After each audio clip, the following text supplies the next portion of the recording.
जय भीम। समय से थोड़ा सा लेट हूँ, तो बस ये बताइए कि आवाज़ कैसी आ रही है, आवाज़ आप तक पहुँच रही है नहीं पहुँच रही है। अब अपना तो आपसे बात करने का साधन एकमात्र यही है।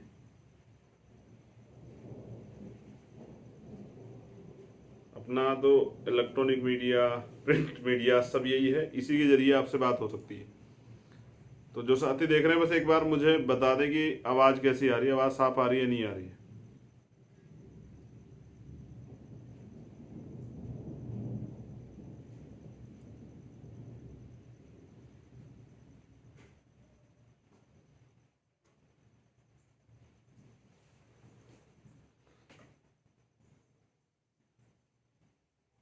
जय भीम जय भीम। बताओ आवाज़ कैसी आ रही है, आप तक पहुँच रही है नहीं पहुँच रही है।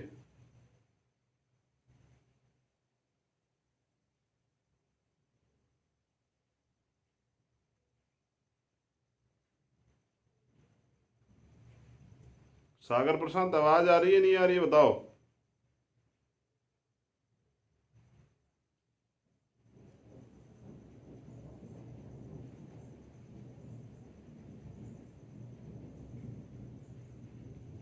अच्छा ठीक है, एक साथी ने बता दिया, सत्यवान ने शायद बताया कि आ रही। तो सबसे पहले तो आप सब लोगों को अ, परम पूजनीय बाबा साहब की जयंती जो है अभी गई है, उसकी बहुत बहुत मंगल कामनाएं।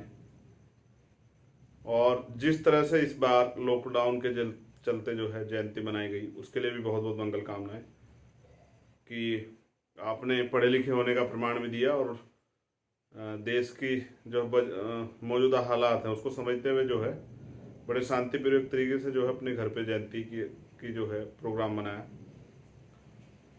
और मैंने तो कुछ अपेक्षाएं आप लोगों से की थी, उस पर बहुत सारे लोग खरे भी उतरे, सवालों के जवाब भी दिए और बहुत ही अच्छे तरीके से जो है एक आदर्शवादी तरीके से इस बार जो है जयंती को मनाया गया। पहले क्या होता था कि एक, चलिए लॉकडाउन से अलग जब होता था तो गांव में क्या शोभा यात्रा निकलती है और उसमें झगड़े ज़्यादा होते हैं। कुछ हमारे लोग बाबा साहब खुश करने के लिए शराब पी लेते हैं, वो फिर डांस करते हैं शराब पी के, तो उससे फ़ायदा नहीं होता, उससे नुकसान होता है। जिस तरह से मैंने कई बार देखा, बहुत बार की खबर आती थी, अब पिछली जयंतियों का उठा के देखें, इस बार भी कहीं एक दो जगह पे कुछ लोगों ने, जो उनकी आदत है पुरानी ये सब छेड़खानी करने की, तो वो करने का प्रयास किया। लेकिन सच्चाई ये है कि इस बार ये भी समझना पड़ेगा कि शराब पीने से कभी, या शराब पीकर नाचने से बाबा साहब कभी अच्छा नहीं मानते हैं। दूसरा, बहुजन मिशन पे जो चर्चा करना चाह रहा था, अब वो जरूरी बात यह है कि बिना सामाजिक एकता के राजनीतिक एकता जो है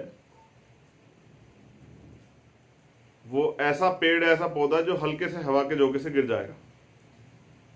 अभी अभी नेटवर्क डिस्टर्ब हो रहा, मैं अगर आप 1 मिनट का समय दें तो मैं कुछ चीज़ें जो है, लेकिन ठीक है चलिए इसे ऐसे बात कर लेते हैं। तो जैसा मैं आपसे कह रहा था कि बिना सामाजिक एकता के राजनीतिक एकता वो पेड़ है, पौधा है जो हल्के हवा के झोंके से गिर जाएगा। ज़्यादा लोग कह रहे हैं जी तो ज़्यादा समझते भी नहीं है, नुकसान भी उठा लेते हैं, जैसे जैसे अफवाहों पे ध्यान भी देते हैं। और ऐसा ही कुछ ये बाबा साहब ने कहा और ऐसा ही कुछ जो है माननीय काशीराम साहब ने भी कहा है, मैं वो भी दोहरा देता हूँ कि जिस समाज की गैर राजनीतिक जड़ें मजबूत नहीं होती उस समाज की राजनीति कभी कामयाब नहीं होती। ये माननीय काशीराम साहब ने कहा है। एक बड़ा षड्यंत्र जो है अभी चल रहा है, मैं आपका ध्यान उस तरफ आकर्षित करना चाह रहा था। सरकार से डर के सब लोग जो हैं, मीडिया के लोग हों या अन्य लोग हों, वे दिखाने का प्रयास कर रहे हैं कि बाबा साहब आरएसएस के बहुत करीब थे। मैं ये बात स्पष्ट कर दूं, बाबा साहब की वॉल्यूम्स में लिखा हुआ है, बाबा साहब ने मना किया था किसी भी हालत में आरएसएस या उनकी से जुड़ी हुई पार्टियों के साथ कोई समझौता नहीं करेंगे, उनको साथ कोई अलायंस नहीं बनाएंगे। आने वाले समय में ये आपको देखने को भी मिलेगा, क्योंकि जिस तरह से बहुजन समाज एकजुट हो रहा है, इस देश के दलित, पिछड़े, आदिवासी, धार्मिक अल्पसंख्यक, मुस्लिम, ईसाई, बुद्धिस्ट, जिस तरह से ये सब लोग एकजुट हो रहे हैं, उस तरह से आरएसएस को बड़ा खतरा भी महसूस हो रहा है और इसके काट के तौर पे वो बाबा साहब को यूज कर रहा है। आप भी जानते हैं ये वही लोग हैं जिन्होंने बाबा साहब की सब यात्राएं निकाली। ये बाबा साहब के हितैषी नहीं है, ये तब हितैषी नहीं थे तब इन्होंने बाबा साहब को खून के आंसू रुलवाए। तो ये बड़ी साजिश हो रही है, आपको बहुत ध्यान रखना पड़ेगा। तरह तरह से लोग आपको गुमराह करेंगे, भड़काने का काम करेंगे, अफवाहें फैलाएंगे, इन पर ध्यान नहीं देना है। बाबा साहब कभी आरएसएस के समर्थक नहीं थे, वो हमेशा से आरएसएस के खिलाफ खड़े रहे। ये बात आप जान लें, मैं पूरी ईमानदारी से और जिम्मेदारी से कह रहा हूं। दूसरी बात, एक घटना हुई है अभी कासगंज में, और क्योंकि उसमें त्वरित कार्रवाई भी हुई, हमारी वहाँ के अधिकारियों से बात हुई, हमारी टीम ने बात की और ये तुरंत इस पे कार्रवाई के लिए अपील की। वो घटना जो है, हमारे अपने परिवार के लोग हैं जो सैन समाज से हैं, उनके साथ हुई। एक महिला को एक अपाहिज व्यक्ति उसने गोली मारी और लोग आराम से देख रहे थे। आप लोगों ने सबने उसकी वीडियो देखी होगी, लोग आराम से उसको देख रहे थे और उसके हौसले देखिए कि वो बहुत आसानी से गोली चला रहा है। लोग देख रहे हैं, मना कर रहे हैं, लेकिन कोई रोकने के लिए नहीं आ रहा है। दुर्भाग्य कि बीजेपी की सरकार में उत्तर प्रदेश के अंदर इतने हौसले जो है अपराधियों के बढ़ चुके हैं, सरकार से जुड़े लोगों के, कि वो हत्या करने में परहेज नहीं कर रहे हैं। और ये जो परिवार था उनकी उनकी डेथ हो चुकी है, ऐसी जानकारी मिली है। और 3 साल से महिला अकेली रहती थी। अब इस घर को, वो जो संपत्ति उसको कब्जाने के लिए किया गया है। तो जो बात मैं आपको कह रहा था कि जिस समाज की राजनीतिक जड़ें मजबूत होती है, तो समाज का मतलब आप सिर्फ दलित समाज से मत लें। ये इस तरह के बहुत सारे समाज जो ओबीसी वर्ग में आते हैं, शेड्यूल कास्ट में ही आते हैं, शेड्यूल ट्राइब में आते हैं, धार्मिक अल्पसंख्यक, ये बहुत बड़ा परिवार है, लेकिन इनकी जो राजनीतिक प्रतिनिधित्व वो शून्य है। ये सिर्फ वोटर ही बने रहना चाहते हैं। मान्यवर काशीराम साहब ने इसको बहुत मजबूती से समझा। हमें सबको पीछे, अपने पीछे लगा के नहीं खड़ा करना है, हमें उनको उनकी हिस्सेदारी देनी। पूरे देश में एक बड़ा वर्ग है, एक और बड़ा इतिहास है, एक नंद समाज का, नंद साम्राज्य का शासन हुआ है, राजा वर्ग के लोग रहे। और ऐसा नहीं है कि वो कोई कमजोर लोग हैं, बस क्योंकि ज्यादा लोग अपना इतिहास नहीं जानते तो खुद को कमजोर समझ बैठे हैं। और एक बड़े नेता हुए हैं बिहार के अंदर, जननायक कर्पूरी ठाकुर इसी समाज से थे।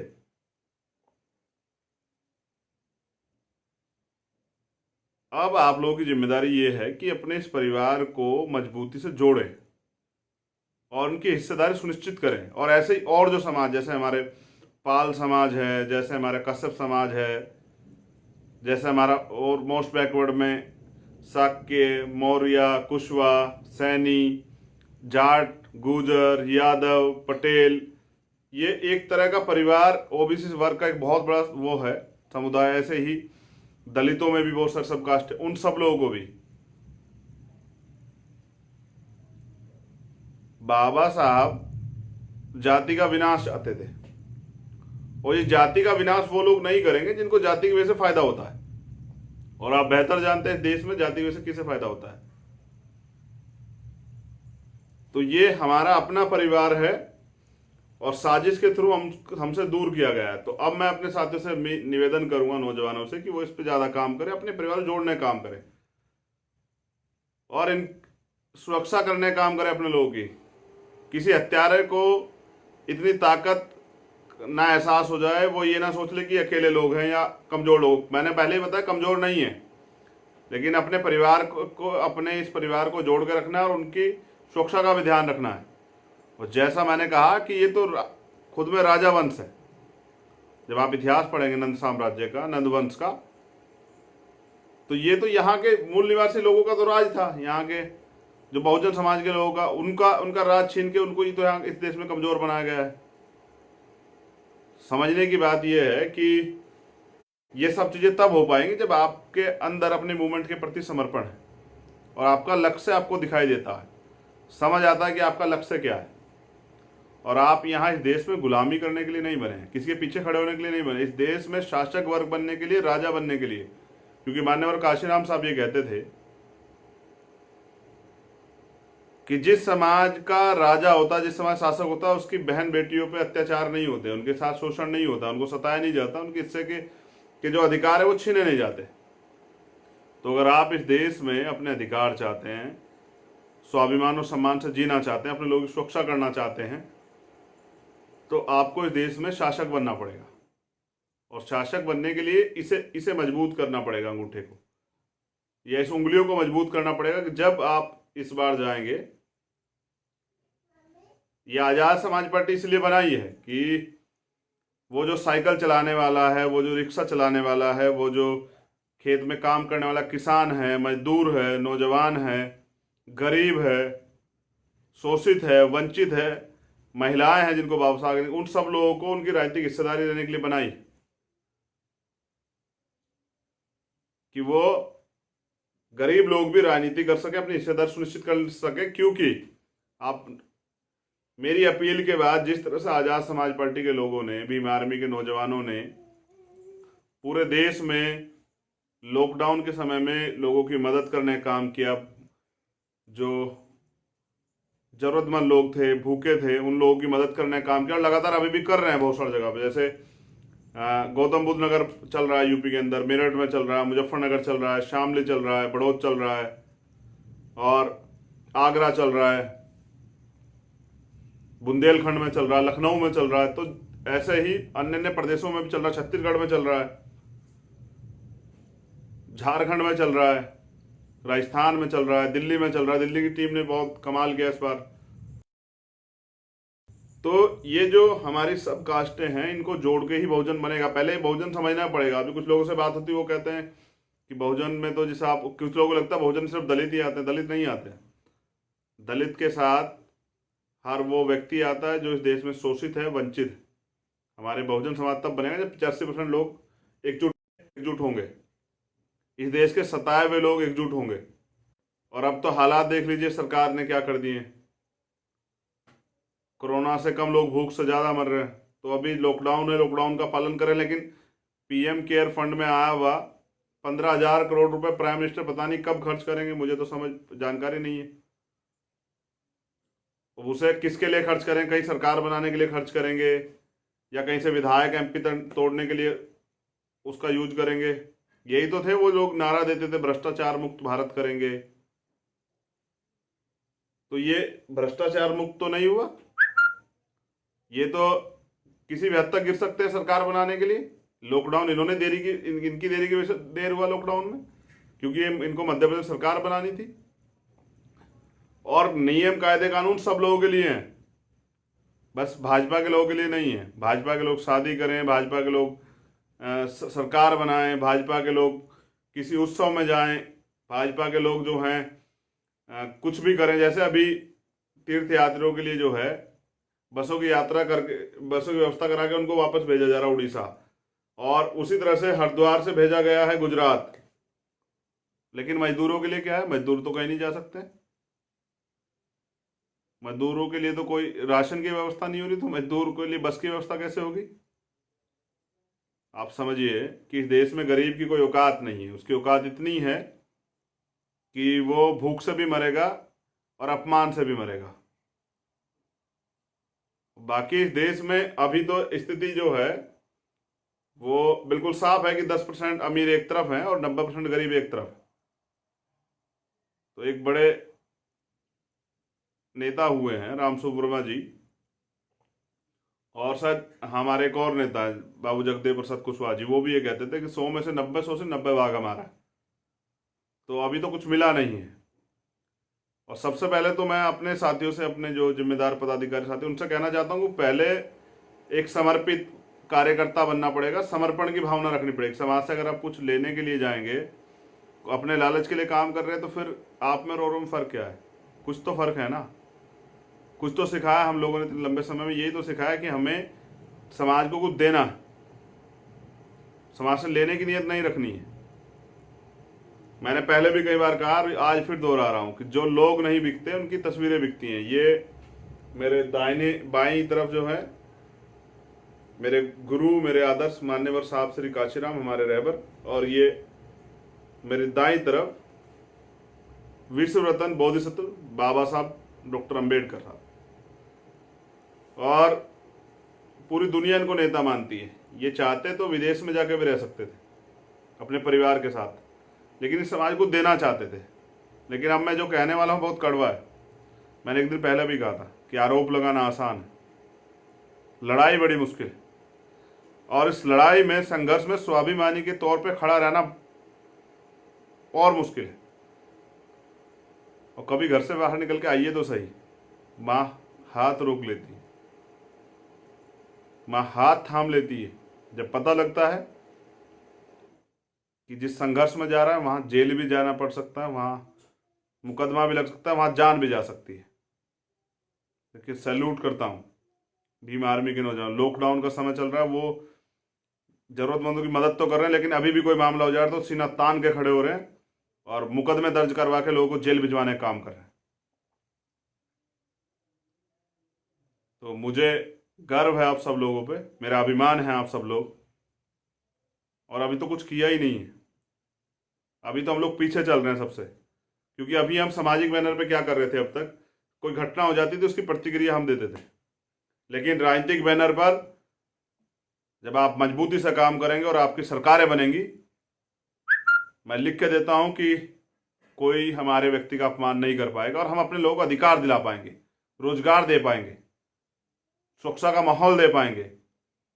और जो जिम्मेदारी होती है लोकतंत्र में, संविधान अभी पूर्ण रूप से लागू हुआ कहाँ है?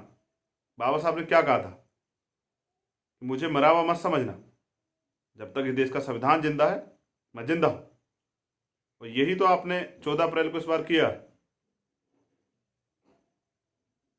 कि बाबा साहब के संविधान की प्रस्तावना पढ़ी और संकल्प लिया कि बाबा साहब संविधान की रक्षा करेंगे। और जो बाबा साहब चाहते थे कि ये संविधान पूर्ण रूप से लागू किया जाए, तो उसे पूर्ण रूप से लागू कौन कराएगा? आप बताइए मुझे। तो उसे लागू कराने काम आप लोगों के भरोसे मिलके मेहनत करेंगे और इतिहास लिखेंगे। और ऐसा इतिहास, क्योंकि आज तक जो भी संघर्ष शुरू किया वो बिना सफलता खत्म नहीं किया। ऐसा इतिहास जो बाबा साहब क्या कहेंगे, 21वीं सदी हमारी, और इस 21वीं सदी में बहुजनों का राज आएगा।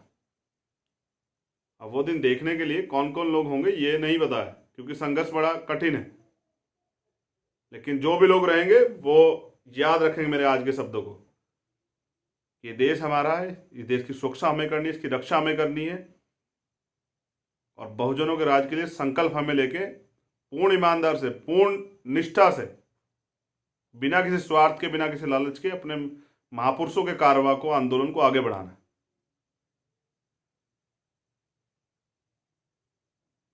जय भीम, जय भारत, जय संविधान,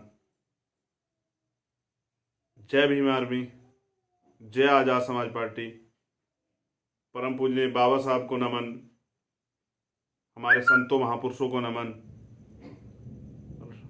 मेरे गुरु, मेरे आदर्श मान्यवर साहब काशीराम जी को नमन। पंजाब की टीम बहुत अच्छा काम कर रही है, ये भी मैं कह दूं। हमारे अब समय की कमी रहती है, बात नहीं हो पाती सब लोगों से। तो पूरे देश में उत्तराखंड की टीम बहुत अच्छा काम, सब जगह की टीम बहुत अच्छा काम करे। इसका नाम छूट जाए वो अपने आप को कमजोर ना आके, और ये ना आके कि मैं देख नहीं रहा हूँ, मैं सबका काम देख रहा हूँ। मध्य प्रदेश की टीम हो, राजस्थान की टीम हो, हमारे तेलंगाना की टीम हो, हमारे आंध्रा की टीम हो, उड़ीसा की टीम हो, छत्तीसगढ़ की हो, महाराष्ट्र की हो, महाराष्ट्र की टीम भी बहुत अच्छा काम, सब जगह की टीम अच्छा काम कर रही है। तो ख्याल रखिएगा। और ये लॉकडाउन का समय, मैंने कहा ज़्यादा ज़्यादा पढ़ने का समय, खूब पढ़िएगा, खूब मेहनत कीजिएगा, खूब सीखिएगा और संघर्ष के लिए तैयार रहिए। जैसे लॉकडाउन खत्म होगा फिर हम जमीन पे आके संघर्ष करेंगे, प्रयास करेंगे कि सरकार कोई भी तानाशाही कानून जो है लागू ना कर पाए। दोबारा से परम पूजनीय बोधिसत्व विश्व रत्न बाबा साहब अम्बेडकर जी की 129वीं जयंती की बहुत बहुत मंगल कामनाएं आप सब लोगों के लिए। जय भीम।